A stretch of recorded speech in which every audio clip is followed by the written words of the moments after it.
پھر نبی علیہ السلام فرمایا جامعہ ترمذی میں حدیث ہے کہ جہاں پہ دو اجنبی مرد و عورت ہوں تیسرا ان میں شیطان ہوتا ہے.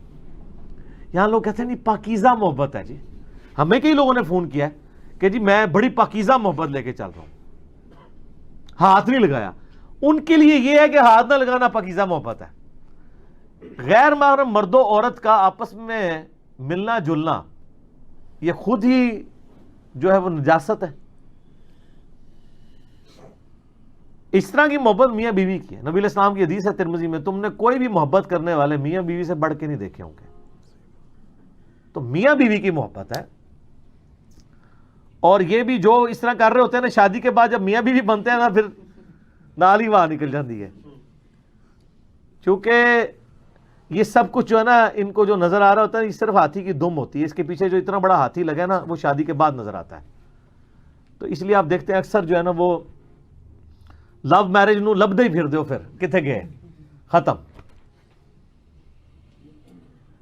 اگر اسلام کے سیکس ڈسپلن کو فالو کیا جائے تو ان سارے فتنوں سے امت بچ سکتی ہے, جو میں چیزیں آپ کو ہائی لائٹ کر رہا ہوں. جامعہ ترمذی اور سنن ابی داؤد میں حدیث ہے, سیدہ ام سلمہ اور سیدہ میمونہ بیٹھی ہوئی تھی تو وہاں پہ عبداللہ ابن مکتوم صحابی آئے, نابینا تھے. نبی علیہ السلام فرمایا پردہ کرو. ان کا یا رسول اللہ یہ تو نابینا ہے. آپ نے فرمایا تم تو نابینیاں نہیں ہو. ہائے ہائے ہائے ہائے سر, یہ مزاج ہے. یہاں کہتے ہیں نہیں چہرے کا پتہ نہیں پردہ ہے کہ نہیں. اچھا پھر کس چیز کا پردہ ہے؟ اور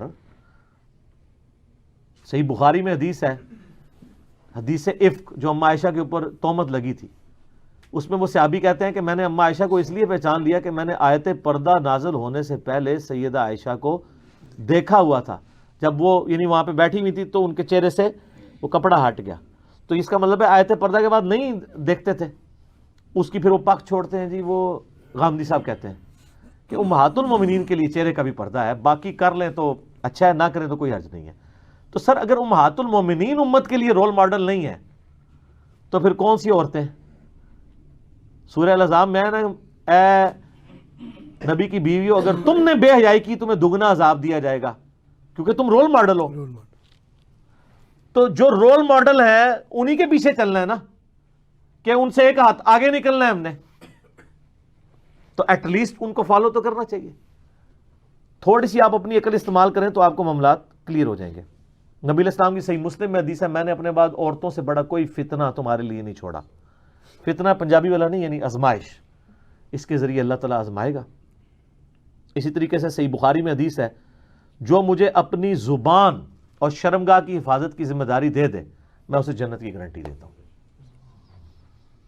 پھر بخاری مسلم میں حدیث ہے, نوجوانوں کے گروہ جس میں استطاعت ہو, یعنی وہ فائنینشلی سپورٹ, یعنی اس کے پاس اتنی تڑ ہو کہ وہ فیملی کو سپورٹ کر سکتا ہے, تو نکاح کر لو.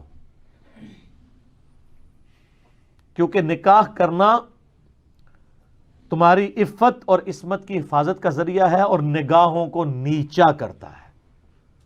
اور اگر نکاح نہ کر سکو تو روزے رکھ کے اپنی شہوت کو ٹھنڈا کرو. روزے کے تصور سے سب کچھ ٹھنڈا ہو جاتا ہے.